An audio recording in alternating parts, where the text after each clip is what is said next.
মানে এরা বুঝে মানে তারাবি মানে তাড়াতাড়ি, কথা বলে কে?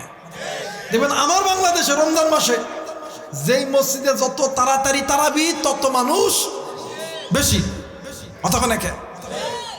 আছে না এক শ্রেণীর আমাদের কিছু যুবক থাকে, বা সারাদিন রোজা নাই, ইফতার পার্টিতে যায়, মনে হয় বাপরে বাপ ওরাই সবচেয়ে বড় রোজাদার, কথা কয় নাকি?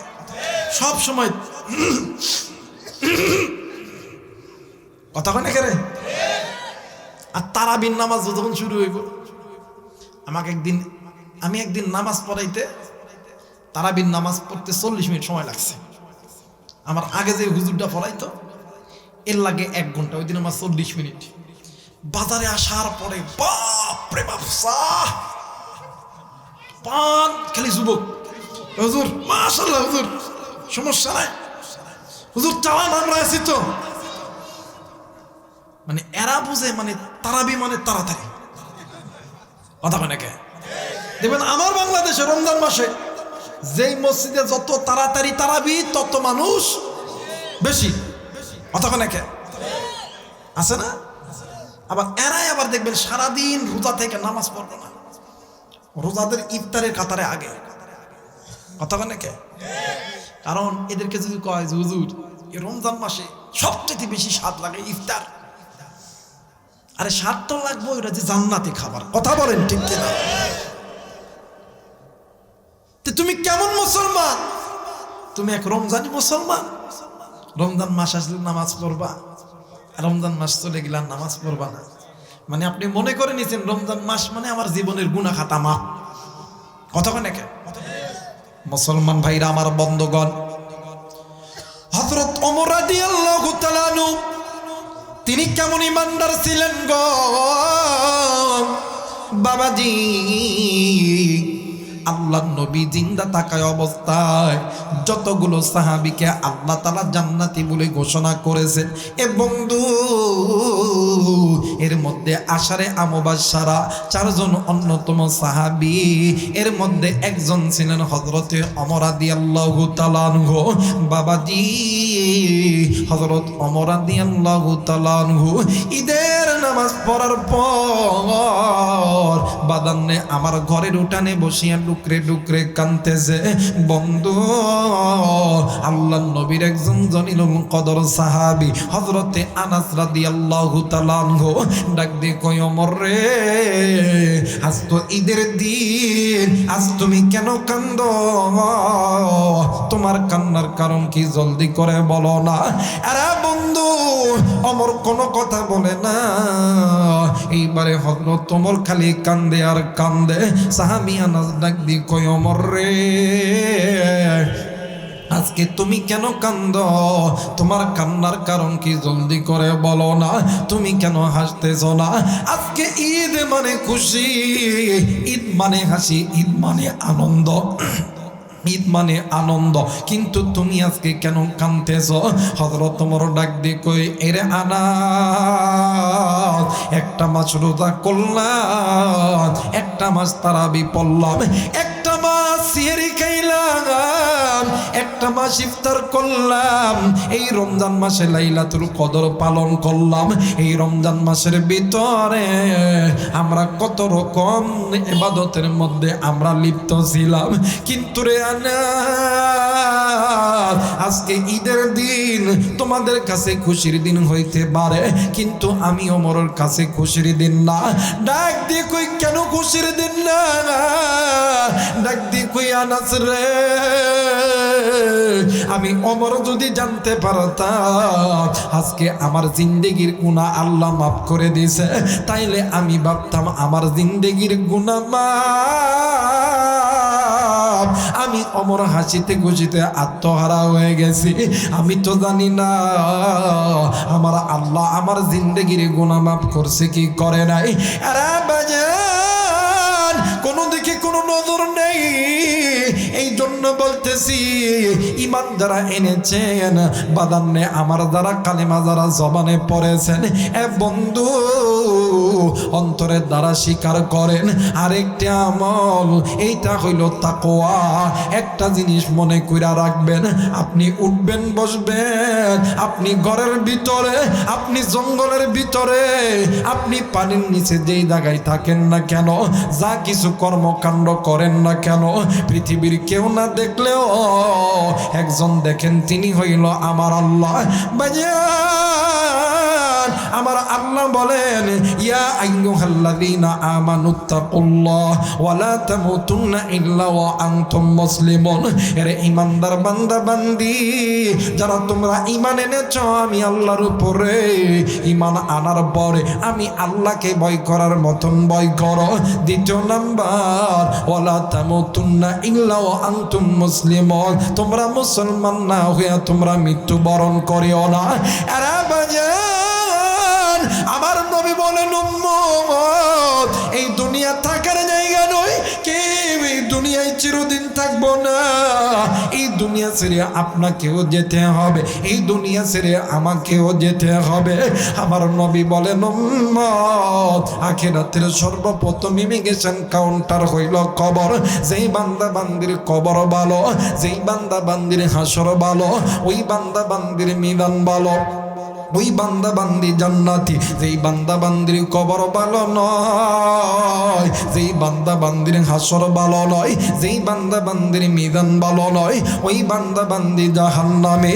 বাইরে এই দুনিয়া থাকার জায়গা নয় রে মুসলমান, কি ওই দুনিয়ায় চিরদিন থাকবেন না। এরা দুর্গাপুরের মারা, এরে কলিদার টুকরা যুবক ভাইয়া, এরে কলিদার টুকরা বাবাদিরা, এরা কলিদার টুকরা যুবক, এখনো কোন মা কোন বোন তোমরা বাদান কানটা খাড়া করে দিয়ে বয়ান শুনতেছ, এখনো কোন যুবক কোন বাবারা এখনো তোমরা বাজারে এদিক সেদিক ঘোরাফেরা করতেছ। আরে বন্ধু, আসরে ভাইয়া, আজকে একটা দিন আল্লাহর কোরআনটা শুনে যান, আজকে একটা দিন নবীর হাদিস শুনে যান। হেদায়েতের মালিক আমরা হুজুর নয়, হেদায়েতের মালিক কোন পীর বুজুর্গ নয়, হেদায়েতের মালিক হইল আমার আল্লাহ। ইন্নাকা লা তাহদি মান আহবাবতা ওয়ালাকিন্নাল্লাহা ইয়াহদি মান ইয়াশা। আওয়াজ করে বলেন, হেদায়েতের মালিক কে? আরেকবার বলেন, হেদায়েতের মালিক কে? হেদায়েতের মালিক আমার আল্লাহ। কিন্তু বাদাম কার কথায় কখন কার হেদায়েত হয়ে যাবে, এইটা আমার আল্লাহ ছাড়া কেউ বলতে পারে না। আরে বন্ধু, এখান থেকে অনেকেই চলিয়া যাইতে পারেন। কেউ যদি বাদান চলিয়া যাইতে চান, আপনি তাওরে বাধা দিবেন না। আর যদি কেউ বাদান চলিয়া যাবেন, আমি আপনাকেও বাধা দিব না। কিন্তু একটা কথা মনে করিয়া রাখবেন, বাড়িতে যাইয়া কি করবেন? হয়তোবা আরামের ল্যাপ পাইয়া একটু ঘুমাইবেন, হয়তোবা আপনি মোবাইল ফোন চাপবেন, হয়তোবা আপনি টেলিভিশন দেখবেন।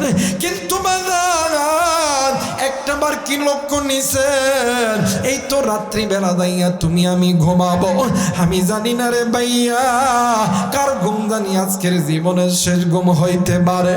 আমার আল্লাহ যদি হায়াত দান করে, ভোরের সূর্য তুমিও দেখতে পারো, আমিও দেখতে পারি। আমার আল্লাহ যদি হায়াত দান না করে গো, ওই ভোরের সূর্য তুমিও দেখতে পারবো না, ওই ভোরের সূর্য আমিও দেখতে পারবো না। ভাইয়া এসেছেন নাকি কামাই করার জন্য? কেন তুমি গুনাহ কইরা বাড়িতে যাবেন রে বন্ধ? হে ভাই বোন, এতদিন তুমি মা, তুমি বোন, তুমি ভাইয়া, তোমার জিন্দেগির জমিনে কত রকম গুনাহ করছো। তোমার এই গুনার খবর তোমার মা জানে না, তোমার এই গুনার খবর তোমার বাবা জানে না, তোমার এই গুনার খবর তোমার বন্ধু বান্ধব আত্মীয় স্বজন জানে না। আল্লাহ বলেন, বান্দারে তোমার গুনার খবর জানি আমি আল্লাহ। বান্দা তুমি শুনে নাও, আমি আল্লাহ রব্বুল আলামিন বলে দিলাম, ইয়া আইয়ুহাল্লাযীনা আমানু কু আনফুসাকুম ওয়া আহলিকুম নার। হে আমার ঈমানদার বান্দা বান্দি, তুমি নিজের জাহান্নাম থেকে বাঁচো, তোমার অধীনে যারা আছে এদেরকে জাহান্নাম থেকে বাঁচাও। কারণ হইল ওয়াকুদুহান নাস ওয়াল হিজারা, তোমরা যদি এই জাহান্নাম থেকে নিজেকে না বাঁচাইতে পারো, তোমাদেরকে এই জাহান্নামের ইন্ধন হইতে হবে, তোমাদেরকে এই জাহান্নামের লাকড়ি হইতে হবে। বান্দা তুমি শুনে নাও, আমি আল্লাহ তোমাদেরকে জাহান্নামে দেওয়ার জন্য বানাই নাই। বান্দারে, আজকে কোন দুনিয়ার মায়ায় পড়িয়া, আজকে কোন দুনিয়ার অর্থ সম্পদের পাল্লায় পড়িয়া বান্দা বান্দি তুমি গুনাহ করো। বান্দা শুনিয়া লো, এই সামান্য একটু গুনাহ ছোট হোক বড় হোক, গুনাহ অল্প হোক আর বেশি হোক, গুনাহ ছোট হোক আর বড় হোক, এই গুনাহ তোমাকে আমাকে আল্লাহর জাহান্নামে নিয়ে যাবে। আরে বন্ধু, এই জন্য মুসলমান একটা খেয়াল রাখতে হবে রে মুসলমান, তুমি আমি যেই জায়গায় যাব, যেই কাজ করবো রে বন্ধু, পৃথিবীর কেউ দেখে না, একজন দেখেন, তিনি কে? আর একবার বলেন, তিনি কে? বাইরে আমার আল্লাহ কিন্তু দেখে। এই জন্য বাদান মনে করবেন, তুমি আমি যে কাজটা করব, এই কাজটা যদি ভালো হয় তোমার আমার জন্য জান্নাত, আর কাজটা যদি খারাপ হয় তাইলে তোমার আমার জন্য জাহান্নাম। আরে বন্ধু দেখেন কেমন জাহান্নাম। এ মুসলমান বাবাইরা রে আমার, আল্লাহর কোরআনুল কারীমের বিধান অনুযায়ী নামাজ পড়াও ফরজ, রোজা করাও ফরজ, হজ করাও ফরজ, যাকাত দাও ফরজ রে বন্ধু। অনেক মা আছেন পর্দা করাও ফরজ, অনেক ভাই আছেন মা বাবার খেদমত করাও ফরজ। আল্লাহর এই জমিনে আল্লাহর দিন কায়েম করাটাও ফরজ, আল্লাহর এই জমিনে একামতে দিনের পক্ষে থাকাটাও ফরজ। বাইরে আল্লাহর এই জমিনে আল্লাহর এই বিধানগুলো যদি কোনো বান্দা বান্দি অমান্য করে, ওই বান্দা বান্দি গুনাহের মধ্যে লিপ্ত হয়ে গেল। তেমনি এক ব্যক্তি আল্লাহর নবীর জামানার ভিতরে আল্লাহর একজন আল্লাহর একজন নবীর সাহাবী দুনিয়া থেকে মারা গেছে। আল্লাহর নবীর সাহাবীর কবর রাস্তার এক পাশে আল্লাহ নবীর ওই সাহাবীটার কবর লাগানো হয়েছে। বন্ধু, একদিন আমার নবীজি ওই পথটা দিয়া হেঁটে হেঁটে যাইতেছিলেন, হঠাৎ কইরা নজর কইরা দেখে রে, ওই জায়গার ভিতর থেকে কোথা থেকে যেন আল্লাহ নবীর কানে কেমন জানি আওয়াজ বেশি বেশি আসতেছে। আরে বাজান, আল্লাহ নবী আওয়াজ খানা পাওয়ার পর আমার নবীজি ওই জায়গার মধ্যে দাঁড়ায় গেল। আমার নবীজি ডানে তাকায়, আমার নবীজি বামে তাকায়, আমার নবীজি সামনে তাকায়, আমার নবীজি পিছনে তাকায়। কোথায় থেকে আওয়াজ আসতেছে নবীজি আওয়াজটা বুঝতে পারতেছে না। হঠাৎ করে আমার নবীজি নজর কইরা দেখতেছে জমিনের মাটি কেমন জানি থরথর কইরা কাঁপতেছে। আল্লাহর নবী কানটা একদম ওই মাটির দিকে নাড়ায় দিলেন। নবীজি কানটা যখন ছেড়ে দিছে, আল্লাহর নবীর কানের মধ্যে আওয়াজ বেশি বেশি আসতেছে, জমিনের মাটি কেমন জানি থরথর কইরা কাঁপতেছে। বন্ধু, ওই জমিনের মধ্যে তাইকা কেমন জানি কান্নার আওয়াজ বেশি বেশি আসতেছে। কি যেন ডাক দিয়ে কই, বাঁচাও বাঁচাও, আমি আর এই কবরের আযাব সহ্য করতে পারি না। আরে বন্ধু, আমার মেয়েরা, আমার বাবাজিরা, আল্লাহ নবী এই কবরের আওয়াজ খানা শোনার পর আমার নবীজি ওই জায়গায় দাঁড়ায়া দুইটি হাত উঁচু করিয়া আল্লাহরে ডাক দিয়ে কই, আল্লাহ তোমার দরবারে বলতেছি রে মালিক, তুমি যেই বান্দাকে জান্নাত জাহান্নাম থেকে জান্নাতে পাঠানোর জন্য আল্লাহ গো আপনি আমি নবীরে পাঠাইছেন, আল্লাহ আমি নবী জিন্দা থাকতে আমার উম্মতের কবরে আযাব, আল্লাহ আমি কেমনে কইরা সহ্য করি মালিক। আল্লাহ না গো আল্লাহ না, আমি এই কবরের আযাব আমি আর সহ্য করতে পারি না। আরে বন্ধু, কোন দিকে কোন নজর নেই। আল্লাহর নবী যখন দুইটা হাত উঁচু করিয়া আল্লাহরে ডাক দিয়ে কই, আল্লাহ ও মালিক, আমি নবী তোমার কাছে দোয়া করতেছি রে আল্লাহ, তুমি আমার এই উম্মতের কবরে আযাব মাফ করে দাও। বাবাজি গো, ইতিমধ্যে আল্লাহর ফেরেশতা জিবরাইল আমিন হাজির হইছে। ডাক দিয়ে কই, হুজুর নবীজি গো, ইয়া রাসূলুল্লাহ, ইয়া হাবিবাল্লাহ, নবীজি আপনি হাতটা নামায় না। আল্লাহর নবী ডাক দিয়ে কই, জিবরাইল আমি কেন হাত নামাবো, কি জন্য হাত নামাবো? জিবরাইল আমিন ডাক দিয়ে কই, নবী গো, আপনি নবী যখনই দোয়া করছে আমার আল্লাহ তখনই কবুল করছে। আপনি নবী আবার দোয়া করবেন, আবার আল্লাহ কবুল করবে। হুজুর নবী গো, কিন্তু আজকের দোয়া আমার আল্লাহ কবুল করবে না। নবী আবার ডাক দিয়ে কই, জিবরাইল কেন কবুল করবে না, জলদি করে বলো না। জিবরাইল ডাক দিয়ে কই, হুজুর আপনি যে উম্মতের জন্য আল্লাহর দরবারে হাত উঠাইছেন, এই উম্মত এমন এক নাফরমান বান্দা যে দুনিয়াতে জিন্দা থাকায় অবস্থায় আল্লাহর আইন অমান্য করছে। হুজুর, হ্যাঁ হুজুর, আল্লাহর একটা আইন অমান্য করছে, নিজের মা বাবার সঙ্গে খারাপ আচরণ করছে। নবীজি